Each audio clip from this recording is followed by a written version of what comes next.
Hello everyone, मैं हिमांशु खंडेलवाल और आप सभी का बीएसपी ऑनलाइन क्लासेस में स्वागत है। आज हम आपके क्लास 9th की एक्सरसाइज 1.3 के प्रश्न 6 से करेंगे। देखिए लास्ट पार्ट में हमने इसके 1 से 5 तक प्रश्न समझे थे। आज प्रश्न नंबर 6 देखिए। पी बटे क्यू क्यू बराबर 0 ना हो के रूप की परिमेय संख्याओं के अनेक उदाहरण लिखिए जहाँ पी और क्यू पूर्णांक है जिनका एक के अतिरिक्त अन्य कोई उभयनिष्ठ गुणनखंड नहीं है और जिनका शांत दशमलव निरूपण प्रसार है। क्या आप ये अनुमान लगा सकते हैं कि क्यू को कौन सा गुण अवश्य संतुष्ट करना चाहिए? तो आप देखिए कि कुछ ऐसे नाम आए इसमें कि P और Q क्या होना चाहिए। एक तो पूर्णांक होने चाहिए जिनका एक के अतिरिक्त अन्य कोई उभयनिष्ठ गुणनखंड नहीं होना चाहिए और इनके दशमलव कैसा होना चाहिए, शांत दशमलव होना चाहिए। ठीक है, तो क्या आप ये अनुमान लगा सकते हैं कि Q को कौन सा अवश्य गुण है जो अवश्य संतुष्ट करेगा? तो आप देखिए सबसे पहली चीज पूर्णांक संख्या क्या होती है। पूर्णांक वो संख्या होती है जो आपके पॉजिटिव भी हो सकती है, नेगेटिव भी हो सकती है। मतलब कि जो संख्या प्लस में भी चल सकती है और माइनस वाली भी हो सकती है। जैसे कि माइनस वाली संख्या -4 -3 ऐसे आगे तक। और पॉजिटिव नंबर कौन कौन से हो सकते हैं, 1 2 3 4, 0 भी हो सकता है। ठीक है, तो आपके पूर्णांक संख्या ये कहलाती है। जो नेगेटिव भी हो सकती है तो पॉजिटिव भी हो सकती है। ठीक है, आगे देखिए जिनके एक के अतिरिक्त अन्य कोई उभयनिष्ठ गुणनखंड नहीं हो। अब उभयनिष्ठ गुणनखंड क्या होता है? उभयनिष्ठ गुणनखंड तो उभयनिष्ठ गुणनखंड वह होता है जैसे कि एग्जाम्पल के लिए मैंने 5 और 10 लिया। ठीक है, तो आप 5 में देखो किस किस का भाग जाता है, 10 और 20 ले लेते हैं हम। तो 10 में देखिए किस किस का भाग जाता है। गुणनखंड मतलब होता है कि उन संख्याओं में किस किस संख्या का भाग जा रहा है। तो 10 में 1 का, 2 का, 4 का, 5 का, 10 का। और 20 में 1 का, 2 का, 4 का, 5 का, 10 का और 20 का जाता है। तो अब देखिए उभयनिष्ठ मतलब होता है कॉमन। तो इनमें कॉमन क्या मिल रहा है? 1 2 4 5 और 10। तो 1 2 4 5 और 10 क्या हो गया? आपका कॉमन हो गया। तो ये क्या हो गया? एक तरह से उभयनिष्ठ गुणनखंड हो गया। ठीक है, लेकिन यहाँ पे एक चीज बोलिए कि उभयनिष्ठ गुणनखंड एक के अतिरिक्त नहीं होना चाहिए। तो यहाँ पे तो देखो बहुत सारे निकल गए, तो ये तो आपका होगा नहीं। तो मैंने आपको एग्जांपल दिया है। ठीक है, जिनका शांत दशमलव निरूपण प्रसार हो। शांत मैंने बताया था आपको कि शांत दशमलव वो होता है जिसके भाग कहीं ना कहीं जाके रुकेगा। ठीक है, चाहे पॉइंट के बाद रुके चाहे पॉइंट से पहले रुके, तो ऐसी संख्या क्या कहलाती है? शांत दशमलव कहलाती है। क्या आप अनुमान लगा सकते हैं कि वो कौन सा गुण अवश्य संतुष्ट करना चाहिए? तो आप देखिए हमने यहां तक समझा कि क्या होता है। अब आप आसानी से क्वेश्चन कर सकते हैं। जैसे एग्जांपल के लिए आपको P बटे Q की कोई ऐसी संख्या लेनी है। जैसे एग्जांपल के लिए मैंने 7 बटे 5 ले लिया। ठीक है, तो देखिए 7 और 5। अब कुछ देखिए, पहले तो पूर्णांक है कि नहीं है? दोनों संख्या पूर्णांक है, क्लियर है। जिनका एक के अतिरिक्त अन्य कोई उभयनिष्ठ गुणनखंड नहीं है। तो गुणनखंड मतलब क्या होता है? इन संख्या में किस किस का भाग जा रहा है। देखिए 1 का जाता है, 7 का जाता है, 5 में 1 का जाता है, 5 का जाता है। तो देखिए ओनली एक ही आपका मैच करा है। और यहाँ क्वेश्चन में भी क्या बोल रहा है कि एक के अतिरिक्त अन्य कोई उभयनिष्ठ गुणनखंड नहीं होना चाहिए। आपका ये भी संतुष्ट हो गया, दूसरा पॉइंट भी। तीसरा पॉइंट क्या है? जिनका शांत दशमलव निरूपण प्रसार हो। मतलब कि इसका जो भाग देने पर जो दशमलव आएगा वो शांत आना चाहिए। तो आप देखिए भाग दीजिए, हर का भाग आप अंश में दोगे। 5 एकम 5, कितना बच गया? 2। दशमलव लग के क्या आ गया? 0। 5 चौके क्या हो गया? 20। तो आपका देखिए जो भाग है वो कहीं ना कहीं जाके रुक गया, या आप कह दो शेषफल 0 आ जाए। तो ये कैसा कहलाता है? आपके शांत दशमलव कहलाता है। ठीक है, तो आपके तीनों पॉइंट संतुष्ट करे नहीं करे? कर गए ना? तो ये आपका क्या हो गया? एक एग्जांपल हो गया। इसी प्रकार आपको और एग्जांपल देने हैं। ठीक है, देखिए अब मैं आपको एक एग्जांपल देता हूं। सॉरी, आप ये पूछ रहे होंगे या आप ये सोच रहे होंगे कि ये मैं डायरेक्ट एग्जांपल ले लिया, लेकिन इसका एक मेथड भी है। यदि आप Q का मान 2 तथा 5 के गुणज में लोगे, यानी कि जो 2 और 5 के दोनों के पारे में आते हैं, ऐसी संख्या आप यदि किसमें?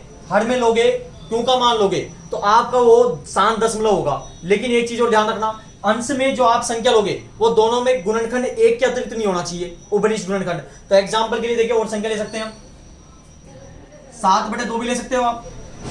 ठीक है, देखिए 7 और 2 का मैंने बोला था इनसे रिलेटेड कुछ भी ले लो आप। ठीक है, तो 7 और 2 में देखो 1 का 7 का जाता है और 1 का 2 का जाता है। तो उभयनिष्ठ गुणनखंड का निकल गया, 1 निकल गया। और 2 में जब आप 7 का भाग दोगे ना तो वो शांत दशमलव होगा। देखो 2 छिक्की क्या होगी? 2 तिया 6, 1 पॉइंट लग के 0, 2 पंजे क्या हो गया? 10। तो देखो आपका डिवाइड में 0 आ गया शेषफल।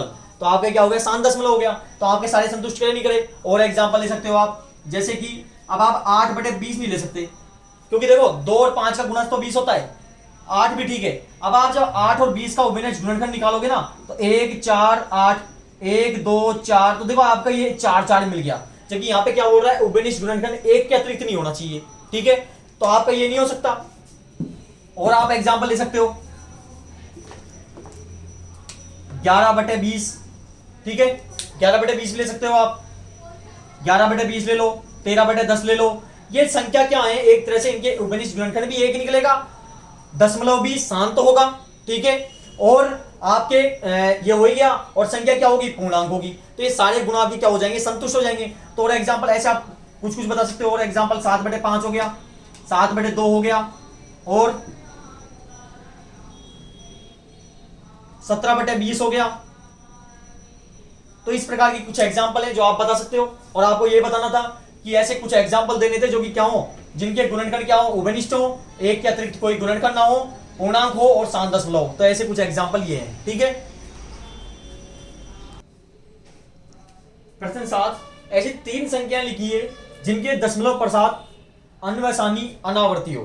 तो देखिए अन्वसानी अनावर्ती मतलब क्या होता है, अनावर्ती मतलब होता है कि उसकी पुनरावृत्ति ना हो, मतलब कि वो वापस वो संख्या दशमलव के बाद रिपीट ना हो, ठीक है। ऐसे आप संख्याओं के 3 एग्जाम्पल आपको देने।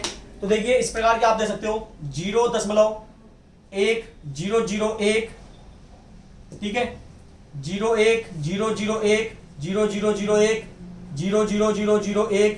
तो ये इस प्रकार से आगे हो सकती है। तो देखिए मैंने क्या करा, पहले 1 लिया, फिर 01 आया, फिर 001 आया, फिर 0001 आया। तो इस प्रकार से ये संख्या बार बार रिपीट नहीं होकर इनमें कुछ ना कुछ चेंजेस हो रहे। और आप एग्जांपल दे सकते हो 0.023, फिर 0023, 00023। इस प्रकार ये संख्या भी आगे तक हो सकती है। और आप एग्जांपल दे सकते हो 0.254, फिर 0254, 00254। ऐसे आप आगे तक ये संख्या जा सकती है। तो आपको ऐसी 3 संख्याएं लिखनी थी जिनके दशमलव पश्चात अन्वसानी अनावर्ती हो, मतलब कि जो एक तरह से अशांत भी हो, और आपकी अनावर्ती मतलब उसकी पुनरावृत्ति ना होगी, मतलब कि वो संख्या बार बार यानी कि आपके आगे चल सकती है, लेकिन ये सेम नहीं होनी चाहिए, ठीक है। एग्जाम्पल ऐसा नहीं होना चाहिए 0.23, फिर 23, 23, 23, ये नहीं होगा यहाँ पे, क्योंकि ये संख्या क्या होगी, पुनरावृत्ति हो रही है यहाँ पे, ठीक है, पुनरावृत्ति नहीं होनी चाहिए। क्लियर। प्रश्न 8, परिमेय संख्याओं 5/7 और 9/11 के बीच 3 अलग अलग परिमेय संख्याएं ज्ञात कीजिए। तो देखिए इनके बीच की कोई 3 अलग अलग परिमेय संख्याएं आपको निकालनी है। तो हम पहले 5/7 के बीच की निकालते हैं। तो आप क्या करोगे, इनकी परिमेय संख्या निकालने के लिए आप हर का भाग दोगे अंश में, भाग नहीं जाएगा, दशमलव लगा के 0 आ जाएगा। सातों सातों क्या हो गया, 49, कितना बच गया 1। जब दशमलव एक बार लग जाता है तो 1 0 शेषफल आ जाता है, शेषफल में 7 एकम 7, कितना बच गया 3, 1 0 फिर आ सकता है आपके पास। 7 तिया 21, 7 चौके 28, कितना बच गया 2, 1 0 फिर आ जाएगा आपके पास। 7 दूनी 14, कितना बच गया 6, 1 0 फिर आ जाएगा आपके पास, ठीक है।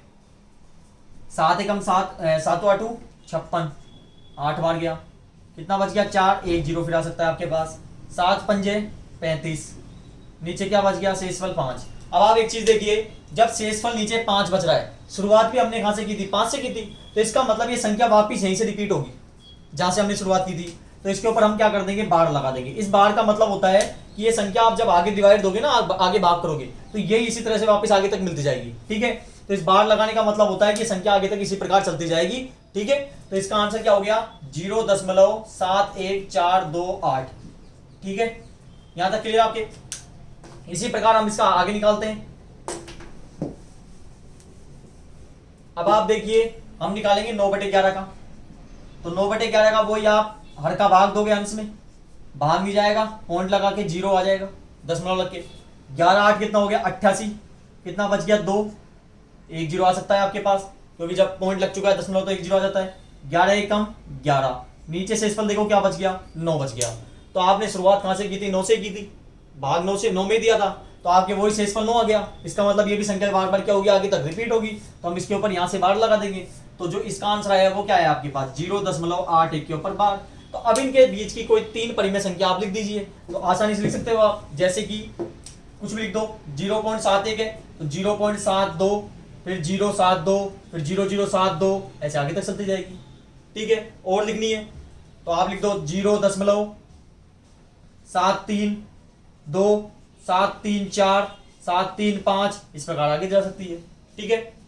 और थोड़ा गलत हो गया ये, 7 1 2 5, कुछ भी लिख दो आप, 6 5 4, ऐसे आगे तक कर दो आप इसको, ठीक है। और लिखनी है तो 0 दशमलव, फिर और क्या संख्या हो सकती है, 750, 7500, 75000, इस प्रकार ये भी आगे तक संख्या हो सकती है। तो आपको 3 अलग अलग अपरिमेय संख्या लिखनी थी, जो हमने इस प्रकार लिख दिया आपके, तो आपका आंसर हो गया, ठीक है। प्रश्न नंबर 9 देखिए, बताइए कि निम्नलिखित संख्याओं में कौन कौन सी संख्याएं परिमेय और कौन कौन सी संख्याएं अपरिमेय हैं। तो आपको परिमेय संख्या बतानी है और आपको अपरिमेय संख्या बतानी है।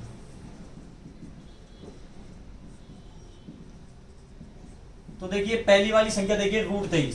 तो √23 जब भी आपके रूट में अभाज्य संख्या दी होती है, अभाज्य संख्या क्या होती है, जिनमें एक के अलावा और खुद की संख्या के अलावा किसी संख्या का भाग नहीं जाता, वो अभाज्य संख्या कहलाती है।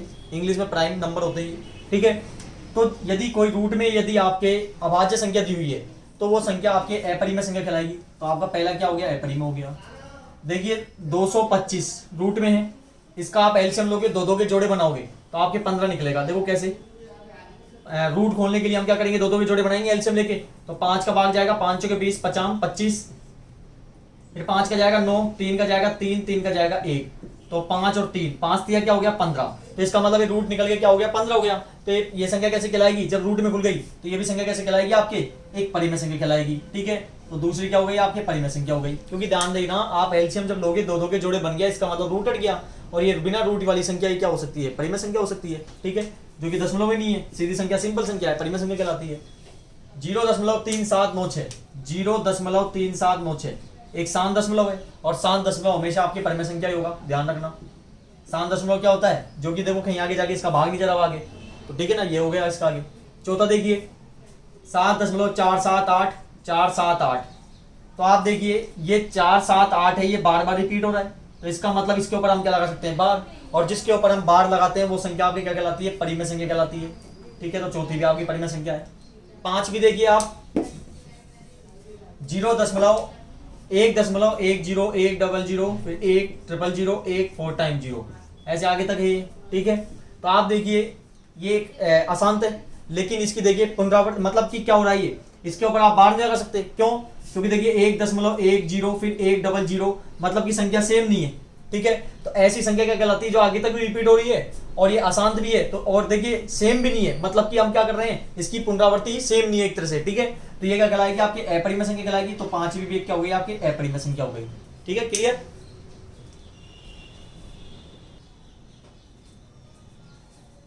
तो अभी हमने आपके 6 से प्रश्न 9 तक किए, आपको अच्छे समझ आया होगा।